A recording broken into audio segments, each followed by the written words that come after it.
Começar aqui fazendo as honras da casa. É um prazer muito grande recebê-lo aqui no Deus da Música, que é o meu sofá da Hebe, onde eu recebo os meus amigos. Sou devoto da música também.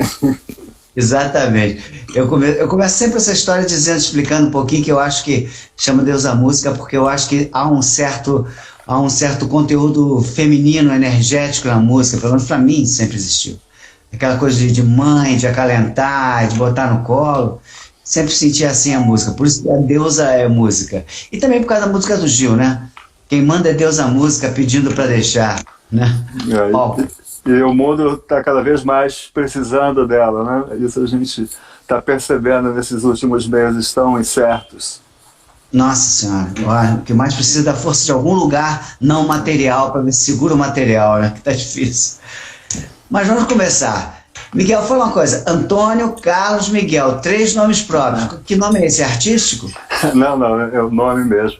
O Miguel, o meu avô, ele chegou em 27, vindo do Líbano. Meu pai tinha 3 anos, e o sobrenome dele, árabe, era intraduzível. Então, Youssef Mikhail Hana, ou sei lá o que, virou José Miguel. Daí eu achava que o meu nome era muito único, mas na verdade eu tenho homônimos. Eu tinha às vezes dificuldade de sair do Brasil porque tinha um Antônio Carlos Miguel procurado por assassinato em Campo Nossa! Grande.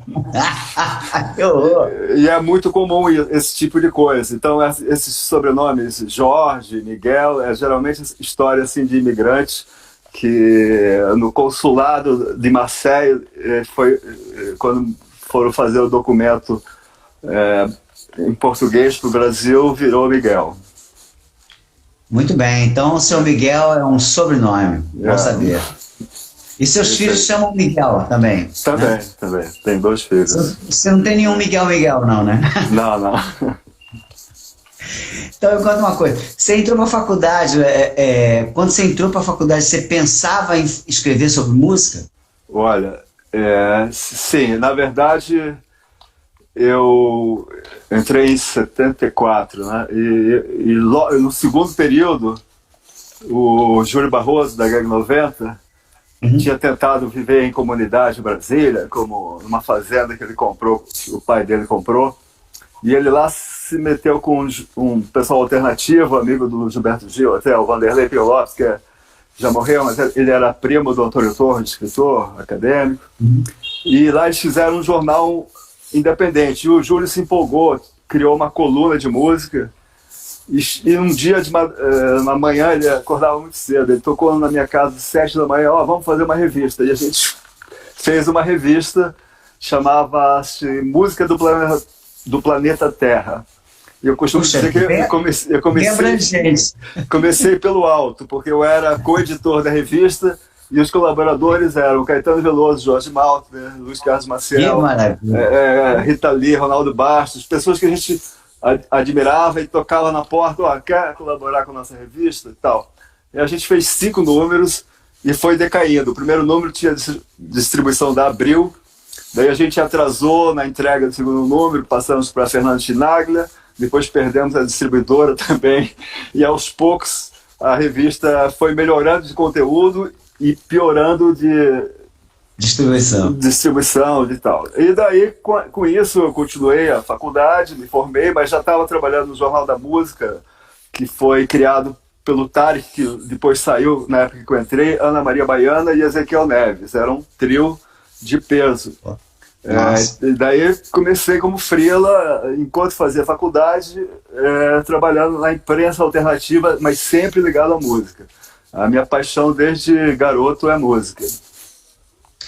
E você, assim, você é daquele tipo Gilberto Gil que você acha que existem 2 tipos de música, a boa e a ruim? Ou seja, você gosta de tudo que você considera bom? Eu tenho um gosto bastante aberto.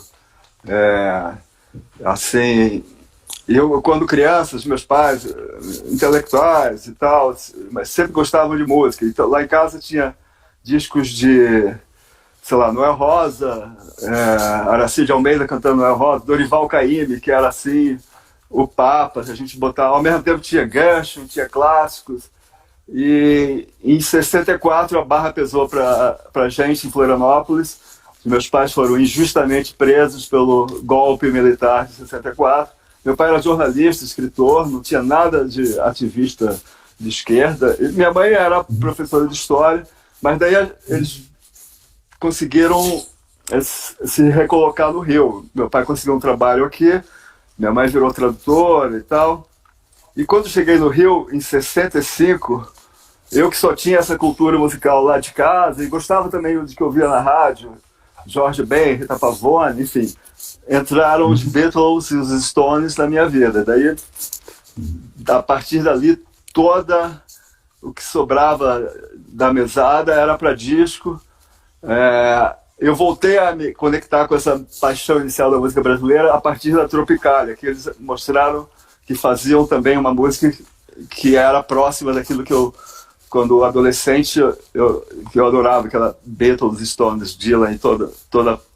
É porque ali de 65, quando você chegou, é mais ou menos o momento que muita gente acredita como o surgimento do que a gente chama de MPB, né? Somente naquela arrastão da Elis, né? Os festivais, os grandes festivais.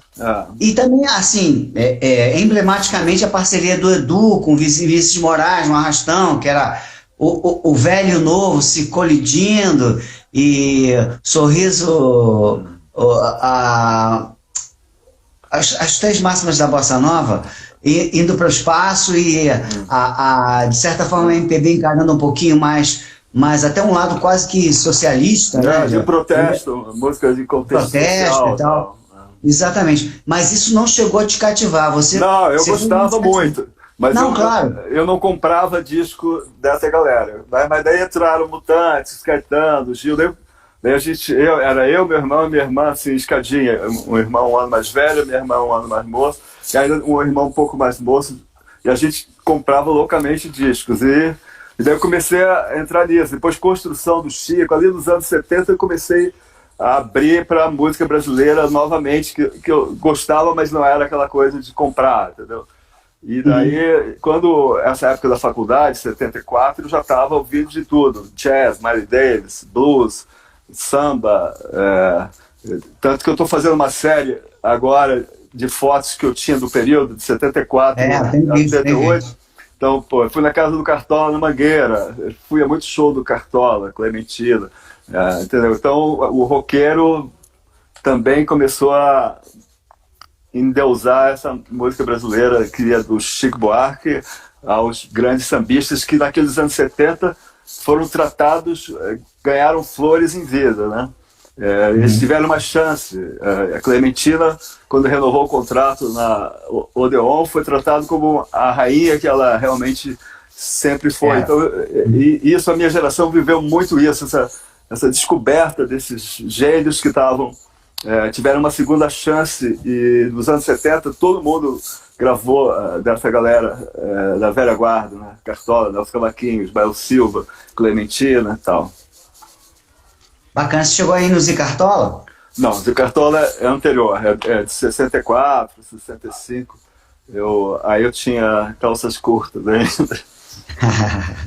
Mas as fotos são sensacionais. Esse fotógrafo você sempre teve dentro de você? Você aprendeu fotografia, estudou, alguma coisa assim? Não? Olha, muito boa, eu, quando adolescente, jovem, eu não sabia o que eu ia fazer na vida. Então, estudei cinema no MAN, fiz curso de arte no MAN, era Lígia Pape, Anabela Geiger, Antônio Manuel, Frederico de Moraes. Então, eu tinha uma formação muito forte. Achei que ia ser poeta, escrevia meus poemas, cometia meus poemas.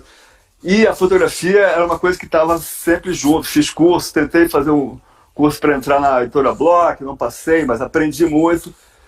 Só que primeiro, a gente morava num apartamento pequeno, apertado. Meus pais e eu eram 5 filhos. Não tinha como ter um quarto escuro, revelar, ampliar. Eu não gostava de flash. E os primeiros trabalhos de fotografia eram cobrir umas convenções.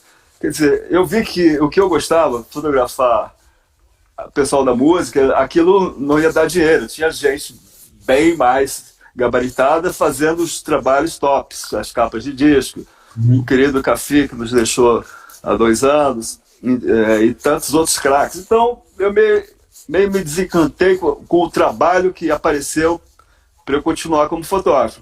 A Nikon foi aos poucos ficando meio de lado e aparentemente texto era mais fácil ou mais simples. Eu acho, talvez, 40 anos de atraso que eu fiz a opção errada, mas tudo bem. Porque uma vez eu estava com o Caetano, você lembra do Bar Academia? Sim. Aquele programa da Manchete? Exato. Eu ainda era divulgador de TV e acompanhava os artistas. E eu vi o Caetano falando, dando entrevista do Bar Academia, dizendo que ele tem aquele momento, que devia ser 83, 84, ele dizia que tinha plena consciência de que ele era um artista plástico melhor do que o compositor. E ele tentou também cinema, né? Quer dizer, ele achava que ele ia fazer cinema e ele realmente desenha muito bem, pinta. Tem até capa de disco que ele fez a ilustração. Mas vou te falar, ele deve ser muito bom para ele considerar isso, você deve desenhar muito, cara. Certo. Mas fala uma coisa, não sei se você conhece a história, eu também não conheço, eu queria que se você conhecesse, você contasse, a história dos suplementos de cultura, os cadernos de cultura, os cadernos B, os cadernos segundo caderno, e ilustradas e tal. Eu soube que teria tudo sido germinado pelo Jornal do Brasil com o Caderno B, isso é verdade? O Caderno B é pioneiro, isso é uma história também que eu não peguei.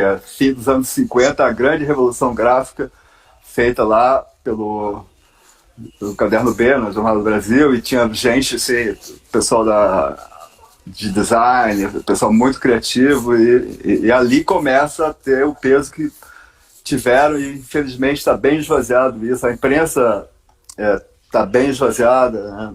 Crise, perdendo para a internet, como tudo no mundo da cultura, ainda não se adaptou plenamente, né? E você acha que os cadernos de cultura tiveram um papel importante para a música? Para mim, eles tiveram muito, porque eu me pautava muito por eles. Mas o auge entre o meio dos anos 70 e os anos 80 inteiros, os cadernos de cultura pautavam a cabeça de todo mundo, né? A gente ficava preocupado em quem era a capa, qual era o disco que saiu, se era a crítica do Chico, da Simone, seja o que for. O que você pensa disso, sobre esse papel especificamente dos cadernos de cultura? Eles tiveram um papel junto a tantas outras coisas, mas realmente havia um peso, uma influência maior do que acontece hoje, né? E não havia essa briga por audiência, que eu acho um equívoco. A imprensa não tem que se preocupar com isso, ela tem que criar conteúdo, comentários e não ficar tentando seguir a onda, a boiada, entendeu? Eu acho que... Eu até faço autocrítica, teve um período lá no segundo caderno que, meio por imposição, e a gente não reagiu, não tem que ser popular, não, eu acho que o segundo caderno tinha que ser diferenciado, manter a aposta numa coisa que não ficasse seguindo o top do mercado comercial, entendeu? Isso deixa para as grandes mídias, a TV, a rádio, e a gente podia continuar focado mais no... Mas esse é um assunto interminável, mas de certa forma... Diga. Pode falar. Não, eu acho que... E passou, agora é difícil, não tem como refazer isso. Acho que a briga agora está na internet... e é onde as coisas estão caminhando, quer dizer... Não, beleza. A gente vai até chegar lá e falar, eu quero muito saber da tua opinião sobre o momento e tal, do jornalismo, da comunicação de uma maneira geral. Mas você acha, é uma curiosidade, pelo que a gente lia, principalmente na Veja, eu até brinquei com uma música do Milton, que eu não sei se você confirma, eu não quero criar uma verdade aqui, eu sempre achei, e me contaram que Olha, do Milton, era uma crítica à revista Veja, Ressentida, do Milton. Eu não estou me recordando dessa música. Olha. É aquela que fala, clamas por liberdade, mas só aquela que te convém. Foi até tema de novela. Essa música chama Olha porque ela foi feita para Veja. É possível. A Veja se especializou em criar polêmicas. Isso, é isso que eu queria. É aí, na verdade, que eu queria chegar. Você acha que dentro do jornalismo cultural, falar mal vendia jornal? Olha, talvez criar polêmica, às vezes polêmica pela polêmica. Então, isso tudo tem que ser redimensionado, relativizado, mas de alguma forma a imprensa tem esquentar a questão, criar assunto a partir, quer dizer, de certa forma as pessoas também gostam de ver o lado mais escroto das coisas, e isso vende mais jornal, então meio Esse é humano, né? O negócio é você conseguir manter a ética, explorar um pouco esse lado mais chamativo, mas sem perder o tom, né? Sem ser agressivo, sem ser desleal. Então, isso eu sempre tentei me pautar por isso, mas é muita pressão. Agora não sei como, eu estou há 10 anos longe da redação. Nos últimos 5 anos eu tinha um blog no G1 independente, eu me editava, escrevia o que queria, e cavei a minha saída até por causa disso, por me bater contra o golpe que tirou a Dilma do poder. Por mais inepta para o cargo, o que foi feito com ela levou ao Bolsonaro, que está aí destruindo o Brasil. Mas essa é outra história.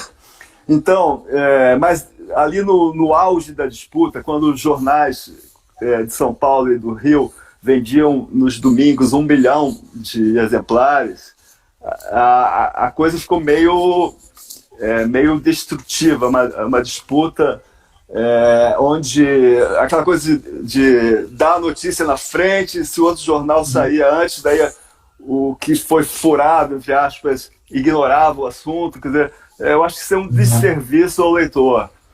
Sem dúvida. Então, também. Se o artista deu uma entrevista primeiro para o outro jornal, cabe a quem perdeu nesse momento criar uma pauta interessante, dar a volta por cima, e não havia casos. Eu tive um editor, não vou dar o nome, que o cara simplesmente vetava. Agora não sai mais nada dessa gravadora durante meses, porque eles nos deram a volta e tal. Mas eu argumentava, e era voto perdido, mas a gente está lesando o leitor, que não está sendo informado disso. Quer dizer, é uma briga ridícula que, na verdade, é tiro no pé. Não, eu acho mesmo. A gente teve algum tempo de lados opostos no sentido de que eu era vidraça, você era pedra. Você discussão, evidentemente, né? Não era assim, você nunca se comportou assim profissionalmente. Mas, eu me ressentia muito no tempo que eu fui assessor de imprensa, dessa coisa. Eu falava, meu Deus do céu, mas e o leitor? Como é que o leitor fica nessa história? Tá bom, eu dei o Chico Buarque para o JB, e agora o leitor do Globo não vai saber que o disco saiu? Bem, assim? eu vou evitar nomes, mas teve um fato, o editor brigou com determinada gravadora, por causa de alguma história dessa, eu não me lembro por que, artista e tal. Daí, o dirigente, o gerente de imprensa, sei lá qual é o nome, daquela gravadora foi para outra. Daí ele manteve uma gravadora boicotada e passou a boicotar outra também, que não tinha nada a ver com a história. Isso é surreal, não sabia disso não. Pelo amor, aí é demais. Daí chegou um momento que a gente tinha 2 gravadoras grandes vetadas. Essa segunda ficou pouco tempo. Daí numa reunião a gente conseguiu virar a mesa e mostrar, mas isso é um absurdo. Primeiro não tinha que vetar nenhuma, e agora, daqui a pouco... Isso é um comportamento que a TV Globo eventualmente tinha e teve repetidas vezes essa coisa, né?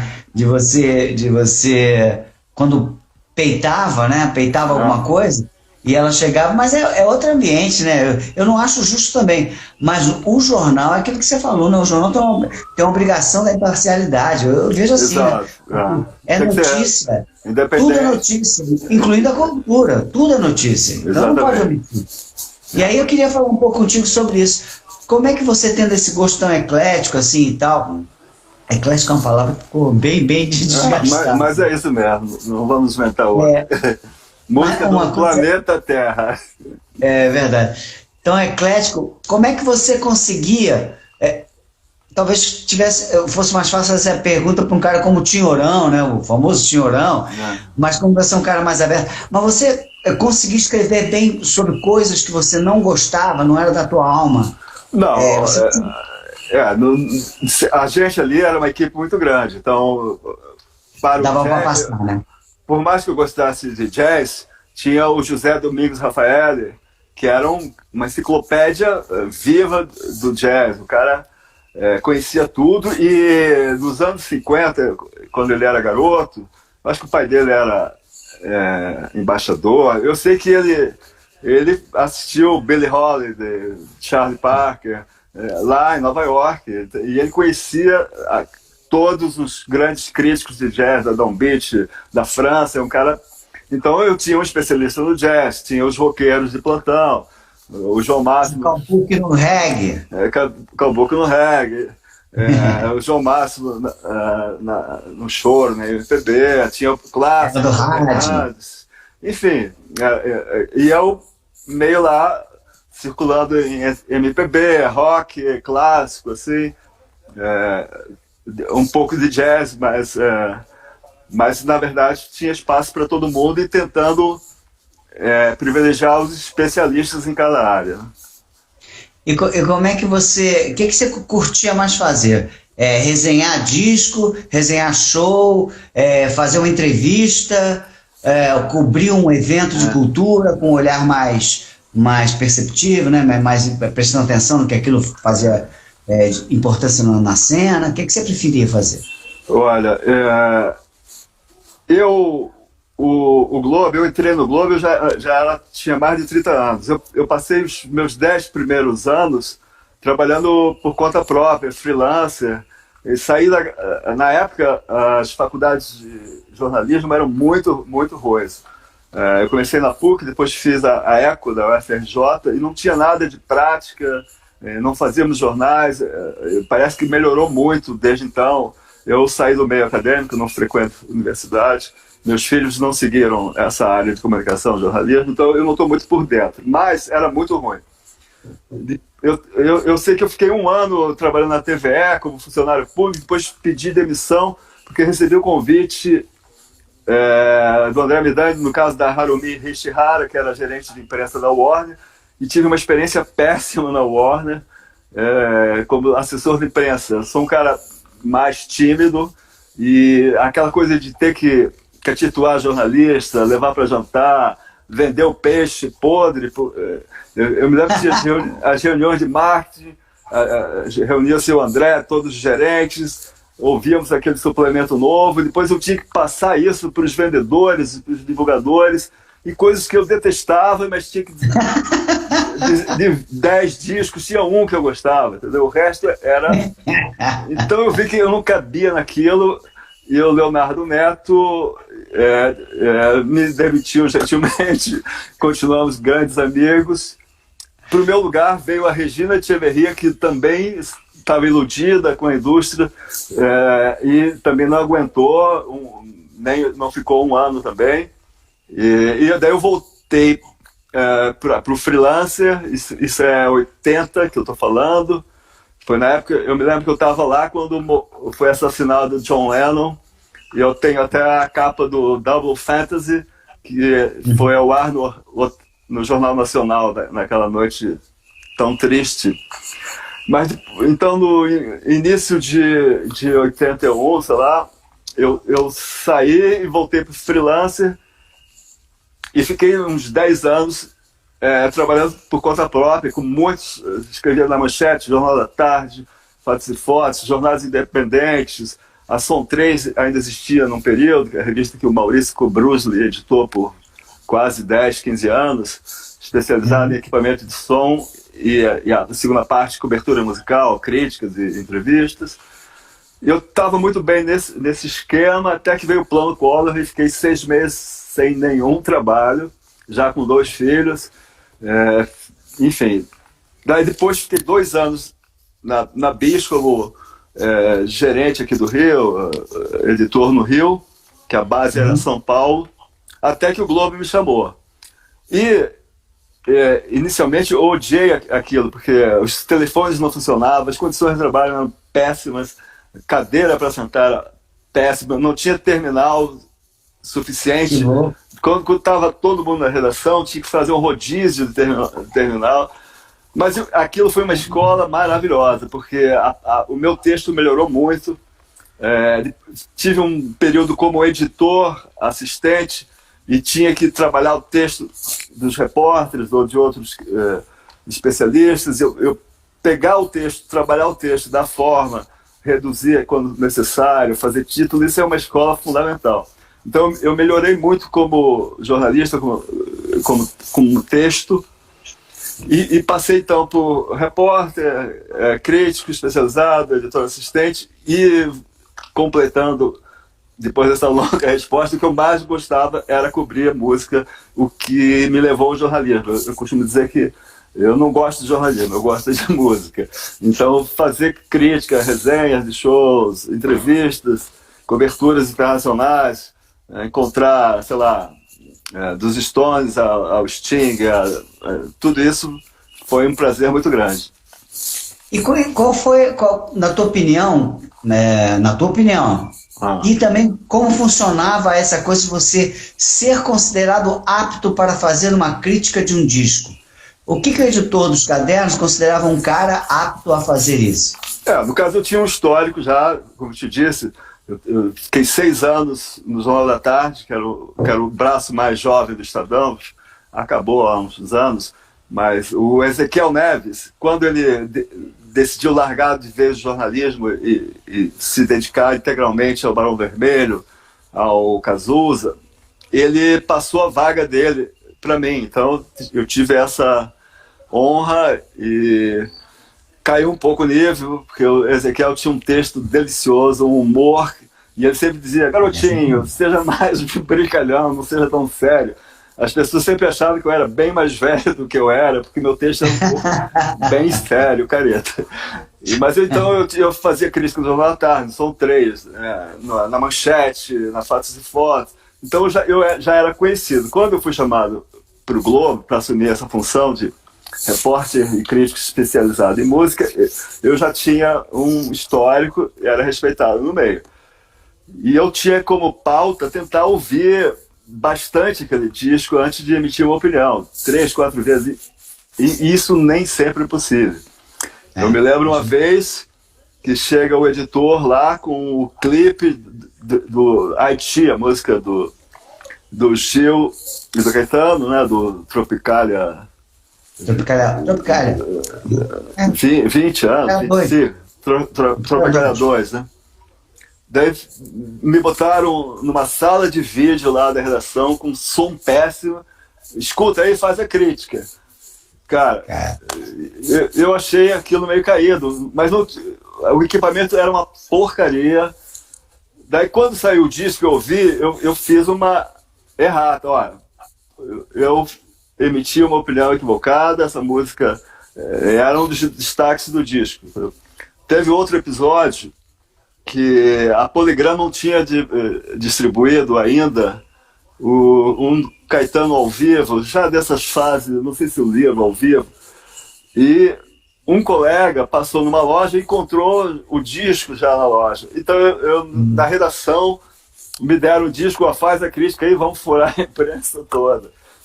Pô, eu vi coisas que não tinha, porque era uma zona, eu com um fone de ouvido ruim, e eu devia ter batido o pé, não vou fazer a crítica nessas condições, mas fiz. Então tem grande parcela de culpa nesses episódios lamentáveis, né? De você emitir opinião. Você ouvindo assim, fala assim, pô, tem 8 compassos sem solo, só com bateria, não era o fone que tava com problema. Exatamente. Aí você manda o livro, manda crítica em cima do produtor, do artista.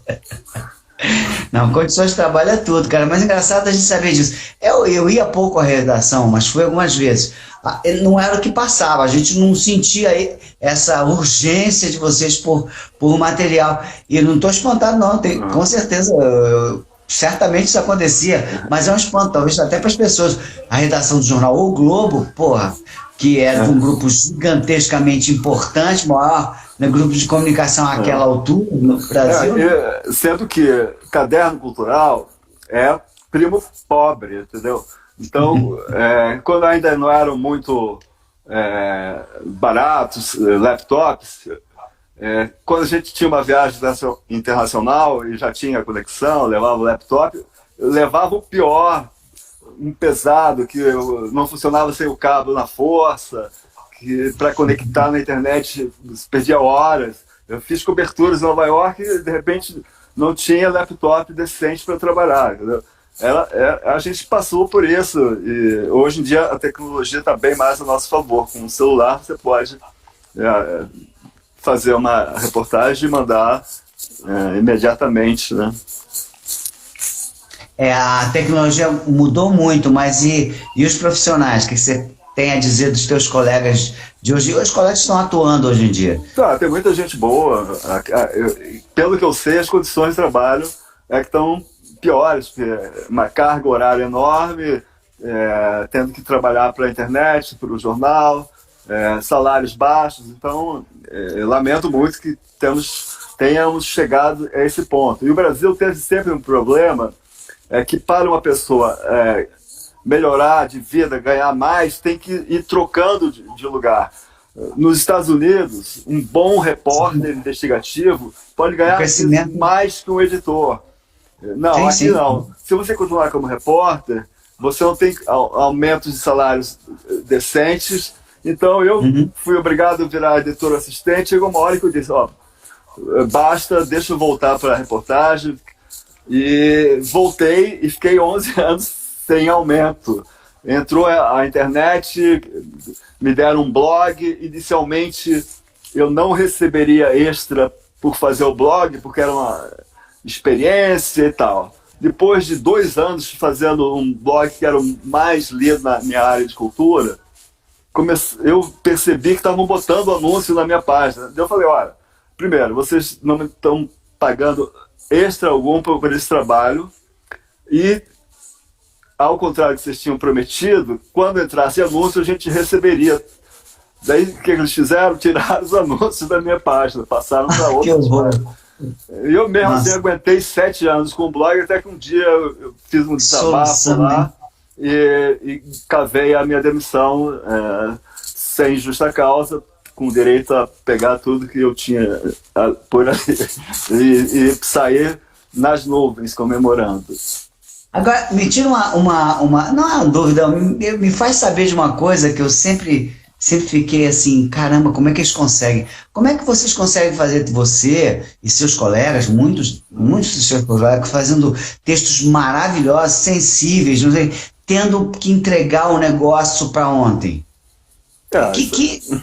Como é que vocês conseguem desenvolver isso, cara? Que parece que vocês estão escrevendo nas nuvens, na verdade vocês não estão com uma arma na cabeça. Né? Mas isso é curioso.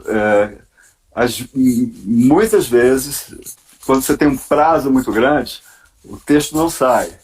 E daí você fica adiando, começa, não gosta. E às vezes, quando está com o revólver em cima, sai rapidinho, sai muito bom. Às vezes acontece isso. A pressão ajuda, entende?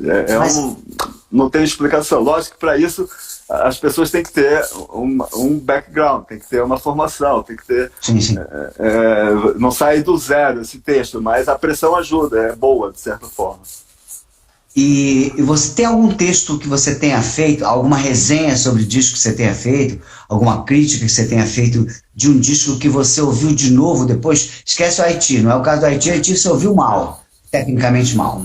Onde você tenha ouvido mesmo e emitiu uma opinião e depois 2 meses depois se arrependeu porque Já, ó, na maioria dos casos, eu me empolguei mais e depois achei que não era tão bom, mas já teve também o contrário. E ainda lá no Globo eu fiz uma vez uma reportagem ouvindo colegas, todos relatando casos em que se equivocaram, que deram uma opinião e passado o tempo viram que o disco era melhor do que eles tinham pensado. A gente fez uma tipo meia-culpa geral. E eu não me lembro o exemplo que eu dei na época, mas isso acontece, sim.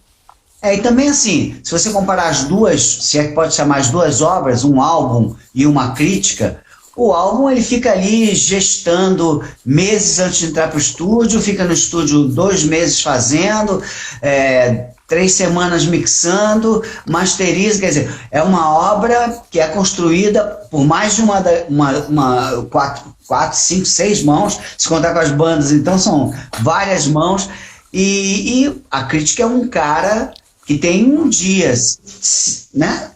Muito, quando muito, né? E tem outro caso também, muitas vezes o aficionado daquele artista está mais habilitado para escrever a crítica do que o jornalista, porque às vezes chega aquele artista, você conhecia pouco e tem que omitir opinião sobre aquele disco e tem gente que já conhece a obra completa, as referências todas, e às vezes está mais habilitado, mas nada é perfeito e a gente está ali para tentar cumprir esse papel, né?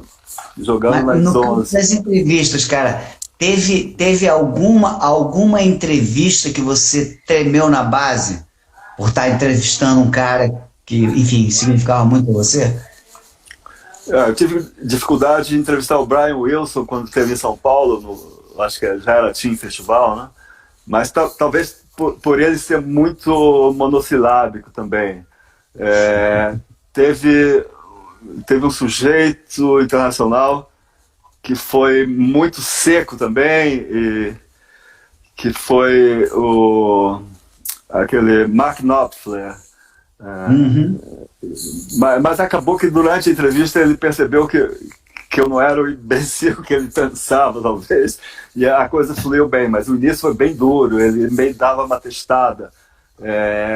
A Nária Leão, por exemplo, ela teve um certo momento da entrevista, bem no início, ela falou, não, vou cantar essa música, e falou uma música do Caymmi, você sabe qual é o autor, né? Daí eu falei, sim, Dorival Caymmi. Daí ela foi abrindo, entendeu? Ela inicialmente...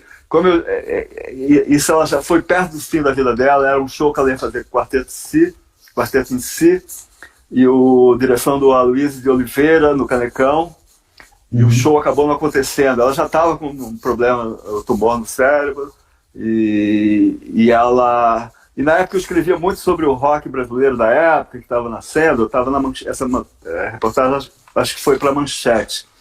Então ela devia achar, lá vem um roqueiro aí. Roqueiro. Mas durante a conversa a coisa desenrolou bem. E vem cá, você tem lá o guia muito bacana, né? Que você fez para CDs. Qual foi o critério? De MPB em CD. Isso, guia. Isso. E qual foi o critério que você usou para a seleção? Foi meramente pessoal mesmo? Foi pessoal, negociei algumas coisas com a editora, mas tinha um limite, só podiam ser 50 artistas, 5 discos de cada artista no máximo, então foi difícil, faz aquela lista de 100, vai cortando, pesa daqui, pesa dali, tinha que, obviamente, isso a gente está falando de 1999, então tinham artistas importantes que ainda não tinham a discografia em CD, então um ou outro mestre da antiga ficou de fora por não ter disco em CD, mas... Sim, claro. E por que você Miguel, na minha opinião, você escreveu tão pouco para literatura, para editora, para livros, assim? Você é um cara que desenvolveu o texto, você disse que melhorou seu texto, ficou cada vez melhor, as pessoas gostavam, eu gostava de ler teu texto, todo mundo gostava de ler teu texto, mais do que isso, a gente gostava de saber o que você pensava, exatamente a utilidade do crítico. Deixa eu ver o que esse cara pensa, né, sobre esse disco.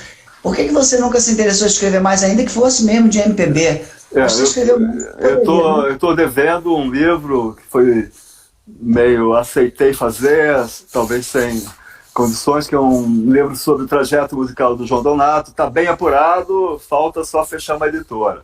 Fiz alguns livros coletivos, o livro do a Estação da Música, sobre o Morro da Urca, Noites Cariocas. Eu assino a parte musical. Fiz um outro livro junto com o Nelson Mota, 101 Canções. Eu escrevi junto com ele, o livro é dele, mas com a minha colaboração. Tem mais uns 2 ou 3. O livro da 25 anos do Prêmio da Música, do José Maurício Maclini. Eu fiz os textos. Eu estou mais nos bastidores. E, como eu disse no início... Você foi meu colega no 1973 também, né? 1973, é um livro coletivo. Mas ali você era sangue azul, ali tinha os jornalistas, o resto tem um monte de aventureiros escrevendo ali. Agora, eu não tenho exatamente um grande prazer em escrever, essa é a verdade. Faço decentemente, mas não é a minha paixão maior. A minha paixão maior é ouvir música e ler. Eu vejo de uma maneira geral os escritores dizendo que sofrem para escrever mesmo, né? Eu nunca encontrei um cara assim, eu adoro escrever, que prazer que me dá. Eu nunca vi ninguém falando isso. Impressionante, dói, né? Escrever dói, né? Eu sou bastante autocrítico, entendeu? Então, fazer livro por fazer... Por outro lado, eu acho que não tenho talento para fazer a obra-prima, então eu vou deixando de lado. Mas assim, sei lá, eu vejo um cara que tem a tua bagagem, 45 anos de estrada, vendo o que a gente chama de MPB florescer no olho, assim. Eu, por exemplo, eu sou um pouco mais jovem que você, eu não vi coisas com idade madura, eu vi coisas antigas com idade madura, eu não presenciei, não fui contemporâneo de um monte de fatos que você viu ali e já podendo perceber com maturidade, né? O cara que tem uma estrada dessa, acho que, não vou falar uma bobagem aqui, o texto é menos relevante, o que é relevante é o depoimento. Será que não tem nada que você acha para... Não, vou falar sobre isso. Eu tenho essa obrigação com o João Donato, e isso eu estou tentando resolver. Já tenho o texto adiantado, já tenho a pesquisa, entrevistei gente que já partiu, como Bud Shank, Johnny Wolf, Paulo Moura, Tommy Lipuma, pessoas que tiveram contato com o João Donato em diferentes fases da vida. Diversas entrevistas com o João Donato. Fui a Rio Branco, conheci a cidade onde ele nasceu. Fui a Los Angeles, eu já conhecia, e de uma das viagens para o Latin Grammy, fui a São Francisco, onde ele também passou um período grande. Foi lá que ele estava tocando com o Chet Baker, quando ocorreu o lamentável episódio que o Chet Baker perdeu os dentes para uns traficantes a quem ele devia e ficou praticamente fora de cena por um período. Então eu tenho a pesquisa pronta, tenho bastante entrevistas e alguns trechos já prontos. E estou me empolgando com essa história do música em PB, porque vai ser a maneira de eu mostrar fotos que eu não sabia que eram tão boas e contando algumas histórias, como aconteceram e tal. Sensacional, Miguel. Por favor, faça isso, cara. Eu tinha esse material guardado. Em 2013 eu tive um problema de saúde, fiquei um mês e meio fora de combate e peguei esses negativos. E na época eu contratei um ex-laboratorista do Jornal do Brasil que fez algumas ampliações. E daí criei um projeto, já até enviei um folder para uma editora grande aí e tal. E daí veio, esses 2 últimos anos, está tudo em suspenso e tal. E até que agora com a pandemia, eu resolvi pegar os negativos novamente e estou digitalizando tudo num laboratório profissional. E estou tendo surpresas, contatos, né, que é os negativos em positivo, pequenininhos, que eram muito ruins. os negativos eram bons. Eu não sei se eu fui boicotado na época, porque, como eu disse, eu não trabalhava em laboratório. Eu fazia o filme, botava no laboratório, eles revelavam. E os contatos, onde a gente faz a primeira leitura da foto, eram muito ruins. Então, eu saí frustrado de coberturas que depois, agora, 40 anos depois, eu estou vendo que são bem bacanas. Por exemplo, em 77, eu cobri a turnê Refestança. Gilberto Gil e Rita Lee se juntaram 10 anos após Domingo no Parque, fizeram uma turnê que começou em Goiânia, passou por Natal, Fortaleza, Recife, Salvador, Espírito Santo, São Paulo. E no Rio, onde seria o último show, o cenário desabou em pleno Maracanãzinho, o show foi interrompido e tal. Mas enfim, eu fui como repórter do Jornal de Música e fiz 30 filmes, são 900 fotos.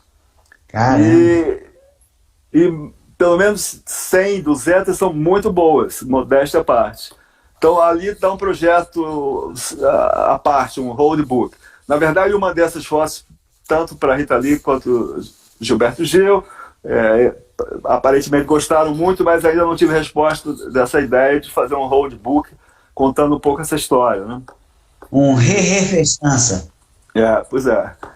Mas além disso tem as outras que eu estou botando agora diariamente, segunda a sexta, que vai de Cartola, Charles Mingus, Miles Davis, a Nelson Cavaquinho, Novos Baianos, Cor do Som. Muito rico, muito rico. Agora, por que PB é uma paixão? O preto e branco é uma paixão para você? É uma paixão e resiste bem melhor ao tempo. Eu achei uns slides interessantes, estão sendo digitalizados no momento, estão lá no laboratório. Tem alguma coisa da Refestança, que eu nem me lembrava mais. Tem um show do Caetano que está muito bom, mas a foto PB ela resiste melhor ao tempo. E o fato de eu não usar flash, que eu não gostava de flash, na verdade dá uma qualidade, dá um tratamento, uma unidade também interessante. Então é tudo luz natural, ou luz de show sem flash. Que o flash, se não é bem usado, ele dá uma pastada, assim, pastelada, né? Não, o material é muito bom, eu tenho certeza que vai ser um serviço. Se você combinar isso com o teu depoimento sobre a época, sobre o entorno, sei lá, o que você te ocorrer já vai ser uma contribuição gigantesca. Vai ser daqueles livros que todo mundo vai querer ter, cara. Não, a ideia é essa mesmo, situar, mostrar como, naquele certo momento, artistas como Clementina, Cartola, tiveram aquele momento assim, de consagração, quando muitos já estão aposentados, né? Tive com o Renato Russo um momento muito especial, foi uma entrevista bem bacana, em 88. Então tem assim, personagens mais variados, bem nesse perfil eclético de música do planeta Terra, mas que dá e é bem um período ali, meados dos anos 70, daí teve um finalzinho ali dos 80 que eu voltei a fotografar. Foi um período que eu fiz algumas reportagens para o Jornal da Tarde, que eu levava a minha câmera, porque eu não tinha fotógrafo na sucursal disponível. Então, não, deixa que eu me viro. E me virei. E você se virou em outras coisas também. Você ficou desse lado de cá, né? Começou a produzir disco, fez mais Não, produzir disco não. Eu produzi alguns eventos, shows, né? Sim, mas alguns eventos viraram disco. No caso, o Conecta do Marcos Vale. Foi um projeto no finado Cinemateca, que era uma casa muito simpática ali em Botafogo. Foi distribuído por uma gravadora onde eu estava. Então foi pela Universal. Foi o Marcelo Castelo Branco que abraçou o projeto. O Roberto de Oliveira fez um documentário. Então a gente lançou DVD e CD. Marcos super, bom, né? Mas você não se aproximava de estúdio, não entrava. O teu lance era a curadoria, conceituar e dizendo que acompanhar as apresentações. Olha, eu não sou técnico, né? Eu não sou músico.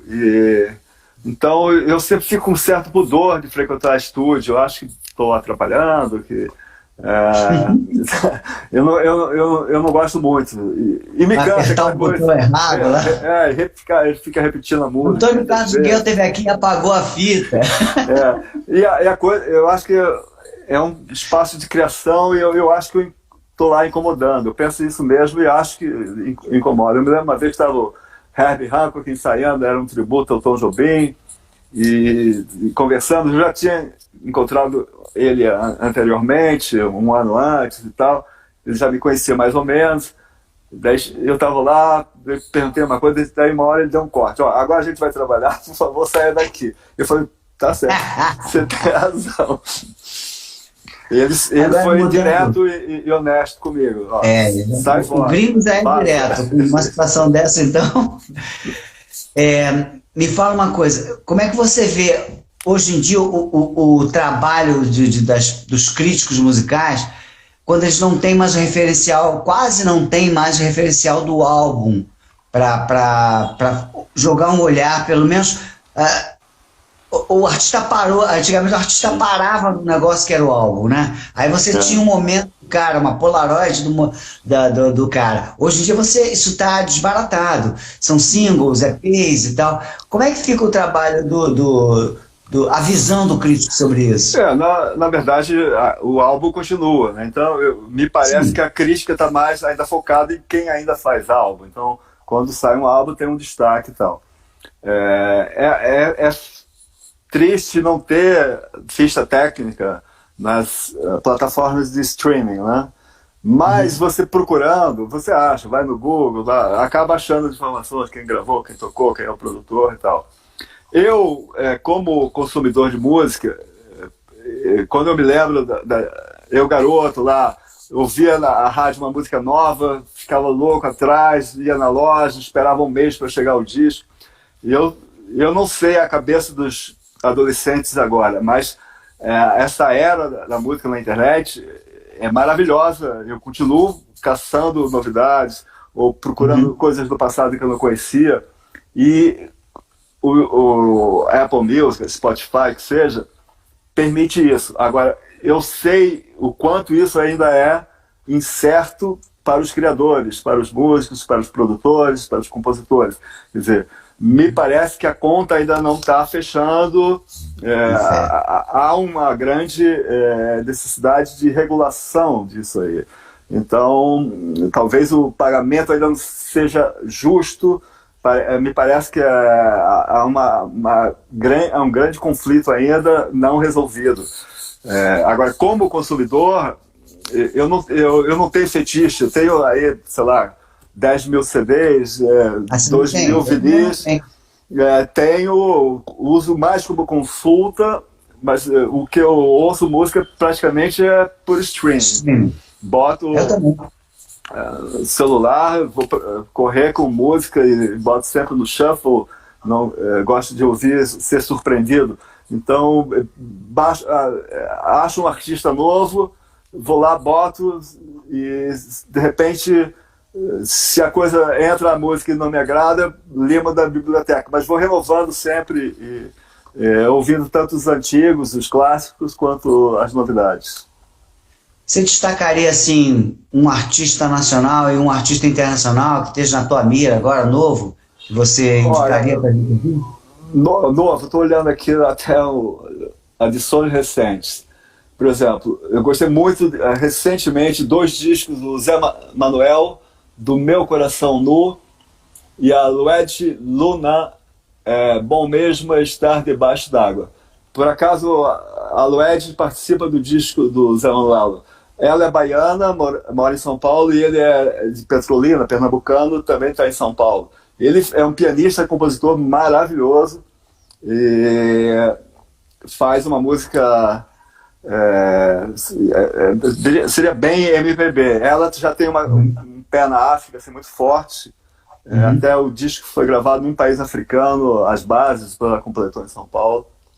Internacional, eu vi uma reportagem, eu acho que da The New Yorker, não sei aonde, de um sujeito, Beverly Glenn Copeland, E saiu uma coletânea dele maravilhosa. É um cara de uns 60 anos, transgênero. Nasceu mulher, mas é homem, casado, tem uma mulher. E o cara, pô, maravilhoso. Ele fez música meio como um hobby, não ganhava como música, era musicoterapeuta. É uma mistura de New Age, soul, gospel. Cara, super, bacana. Muito interessante. O nome da coletânea chama-se... Pô, tá em todos os aplicativos. Transmission, The Music of Beverly Glenn Copeland. Ele manteve o nome feminino Beverly, mas é homem, né? Um transgênero. O cara, pô, super cantor, compositor, muito interessante. Então, outro artista que eu ouço demais é jazz de Pernambuco, Amaro Freitas. É um cara que está para lançar o ano que vem o terceiro disco, e ele, pô, os discos dele já circulam na Europa. O segundo saiu pela Far Out em Londres, e ele já fez turnês nos Estados Unidos, na Europa. É um cara de 28 anos fazendo música instrumental e tendo uma repercussão assim fabulosa. Gravou com o Milton e o Crioula recentemente. Enfim, tem gente nova de sobra fazendo música. Obrigado pelas dicas. Ó, já vai acabar, passou uma hora, rapaz. Impressionante como passa rápido. Caramba. Pô, foi um prazer. Então eu vou dizer para você, muito obrigado pelo teu tempo. Eu sei que na pandemia a gente fica louco para fazer alguma coisa. Tempo não é e problema. até uma live pode agradar. Mas obrigado, Antônio. Eu que agradeço, obrigado. Eu sei que um monte de amigo aí apareceu aí. Tá todo mundo com saudade. Um grande clube de encontro presencial, mas enquanto isso a gente vai resolvendo por aqui. Até as próximas reuniões presenciais do Grammy. Isso aí. Falou, vai com Deus. Obrigado, cara. Tudo de bom. Tchau. Tchau, tchau.